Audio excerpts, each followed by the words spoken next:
This is the TJ Show. I am so excited about our next guest here. His name is Brian Balthazar. He is the self-proclaimed hamster expert on the show that we've been talking about, Human versus Hamster. Brian, it's a great honor to have you on our program today. Thank you. It's in the press materials, too. I don't just go around bragging. Do you have a name tag that says that? So wait, I want to start here, okay, because I'm a little bit unclear on this. So there's a show on Max that is currently streaming. Yes. You are putting human beings against hamsters. Now, what first caught our attention about this is that it's a very clever idea. You know, we've seen these like hamster obstacle courses where hamsters are on YouTube. Yeah. You guys had this great idea. Well, why not create a human-sized one, and then you put the hamster against the human and see who's going to win? Now, as soon as I heard the concept, I thought, well, there's no way a human could ever beat a hamster because this is what they do. They're made to go through these obstacles. And now here you are in the midst of this brilliant show. First of all, how do you feel going to work on this set? Oh, it's so cool. It's so cool. I bet it is. I mean, I've worked on different shows in the past, but when I walked into this set, I was just blown away because it's huge. Were you depressed about our state of humanity? Not at all. No, this is the kind of escapism now. I need. Because it is so, I mean, let's all be honest, it's kind of bonkers. You know, it's absolutely ridiculous in the best possible way. I think that's how people have described me in the past too. But I can't take credit for the idea, but I can take credit for being the biggest fan of the show on set. I was, even before I was part of the show, I read about the show and I said, this is crazy good, and I just have to be a part of it. I was so determined. So you are the hamster expert, but you weren't a hamster expert before you got on the show. You had to do your research. I did do my research. Now, how much research do you do? Are you reading hamster books? Are you spending time in pet shops? How do you research to become a hamster expert? I did a lot of reading at home. I did a lot of reading at home because I did my homework before I had the job because I knew I was going to have to audition. And so I was like, oh, I better learn this stuff. And you mentioned the fact that the course is great for hamsters, and it is. How could a human possibly win? The caveat is hamsters are so easily distracted, and they love to groom themselves, like myself. So I can easily be distracted and just start brushing my hair. So that is the thing. They can easily kind of lose sight of what they were doing in any given moment. So then they just start licking their fur, licking their hands and brushing this. But it was really just a great ride. I know I'm bombarding you with questions, but I have so many. And if you have a little time, I'd like to ask you a bunch of them. Fire away. Did you have hamsters as a child? I wasn't allowed to have a hamster. Okay. My mother was skittish. I will be honest, I'm also a little skittish about rodents that move quickly. Yes. They all do. Uh-huh. There was a stand-up comic that did a routine once. I wish I could remember his name. And he was like, if mice were slow, people would not be as scared of them. They'd be like, look, there it's going. But no, they're really fast. Yeah, it freaks you out. I wasn't allowed to have one. But my cousin had one, and I would go to her house. And we would do these little mazes on the dining room table with the deck of cards. You know how you could crisscross cards? Yeah. And the hamster would go through them. But that's the closest I came to having a hamster. My dad was not let's have a pet guy. He was that generation that's rah, rah, rah, rah, rah, Hey, it's not too hard to become a hamster expert. You read a book or two or hang around a hamster. I'm sorry. I beg your pardon.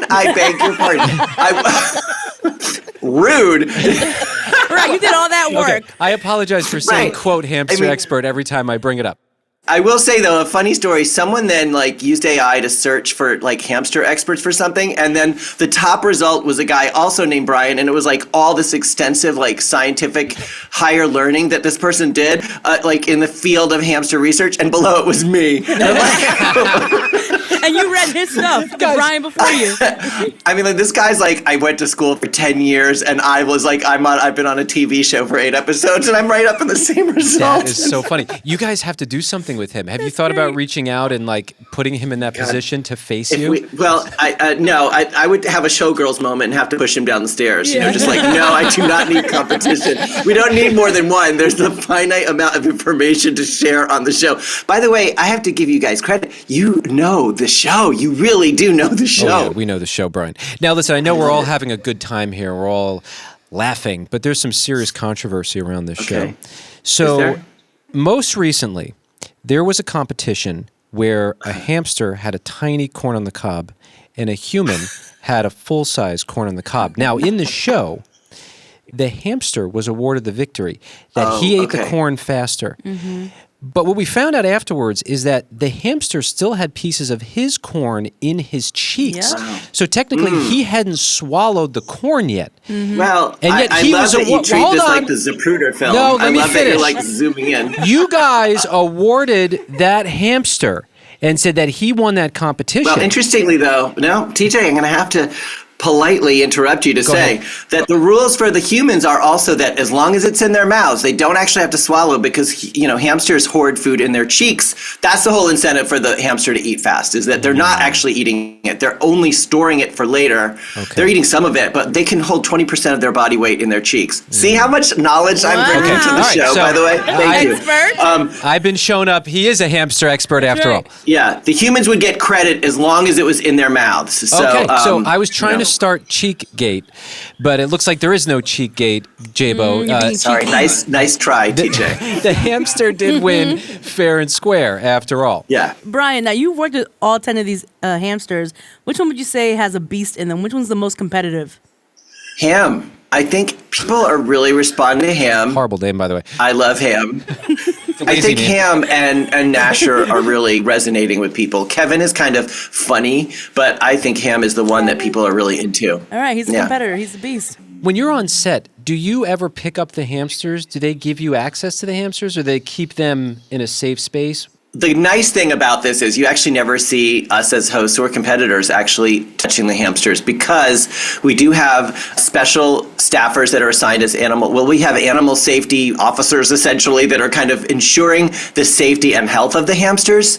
Because one thing is, like, a lot of people would say they want to pick up a hamster, but then or any small animal, and then they freak out. Right. They drop, so, the course is something that they're excited to do because they've trained on it for 6 weeks using treat. That's one question that people had, is how do they know where to go? Hamsters love activity. They can run like between 5 and 8 miles a night. So having them do the course is the kind of stimulation that your average hamster pet at someone's home doesn't get. They're running on their treadmills, but they're also doing these courses and really being physically and mentally stimulated in ways that they are accustomed to and are really experts at doing. So if you felt bad for the hamsters, they're having a great time. Yeah, they love it. It's the people who are falling down face first on their human-sized wheel. I laughed so hard when that happened. They're having a bit of a harder time. Yes, it's true. Hey, Brian, do you mind if we take a pause on the hamster talk real quick and get deep into your business? Are you cool with that? All right. So totally. So some people are still trying to find themselves professionally. And now, before you became this TV guy that you are now, you were a singer on the ship. Sure. You were a customer service rep. You were a waiter, bartender, activities director. You played a piano for some spoiled kids at a camp. You were a college mascot. So what led to where you're at right now, for anybody who needs that in their life? Chabo, thank you, by the way, for just the fact that you found all that information is really incredible. So that's nice of you to share.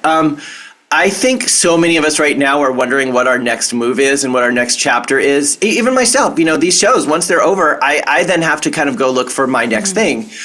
The one thing that I'm like learning now is, there's that expression people always love to say, stay in your lane. And I am a big opponent to that, because if I had stayed in my lane, I might not have discovered all these other things that I love to do. So I think, do a little bit of the things you love, all of them, you know what I mean? And sometimes that doesn't mean they always have to be your job, but it will help you discover the things that you really find yourself wanting to do most of the time. That's awesome. And now you're working on TV sets and films, and you're a hamster expert. Yeah, that's right. That's awesome. Thank you for that, Brian. Thank you. Yeah, it sounds like you followed your curiosities and you've found a whole bunch of different things. That's a good succinct way of putting it that I should borrow. For next time, for sure. Next time. Hey, listen, Brian, keep us posted on everything that's happening with Human versus Hamster. We're fans. We're now fans of yours, and we're so happy that we just made a new friend. And thank you for joining us on our show. Same here. Thanks for having me, guys. Have a great day. Brian Balthazar. Hey! Hamster expert, Human versus Hamster.